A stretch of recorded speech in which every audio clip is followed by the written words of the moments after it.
Monday அன்னைக்கு ஹஸ்பண்டுக்கு லீவாக இருந்தனால டிமார்ட்டுக்கு போகலான்னு சொல்லிட்டு பிளான் பண்ணியிருந்தோம். சரி இந்த லீவு விட்டா அடுத்தது எப்போ லீவ் கிடைக்கும்னு தெரியாது அப்படின்னு சொல்லிட்டு டிமார்ட்டுக்கு கூப்பிட்டு போயிடலாம் அப்படின்னு சொல்லிட்டு பிளான் பண்ணியிருந்தேன்.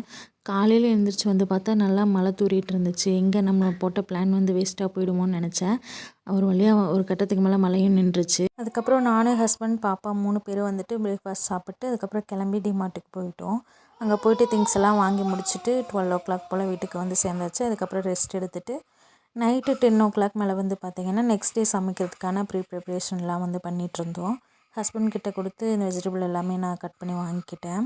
பாப்பா வந்துட்டு பார்த்திங்கன்னா மதிய டைமில் வந்து ஒரு 2 hours கிட்ட நல்லா தூங்குவா. அதுக்கப்புறம் ஈவினிங் மேலெலாம் தூங்குறதே கிடையாது. ஒரு 20 minutes தூங்குவா. அதை வந்து நான் கன்சிடரே பண்ண மாட்டேன். அதுக்கப்புறம் நைட்டு வந்து பார்த்திங்கன்னா நாங்கள் எல்லாம் எப்போ தூங்க போகிறோமோ அது மெயினாக அவங்க டேடி வந்து எப்போ தூங்குறாரோ அடுத்த செகண்ட் இவ தூங்கிடுவா. இப்போ அப்படி தான் அவளோட ஸ்லீப்பிங் டைம் போயிட்டுருக்கு. இது போல் மினி விலாக் பார்க்குறதுக்கு தொடர்ந்து சப்ஸ்கிரைப் பண்ணி வச்சுக்கோங்க. தேங்க்யூ.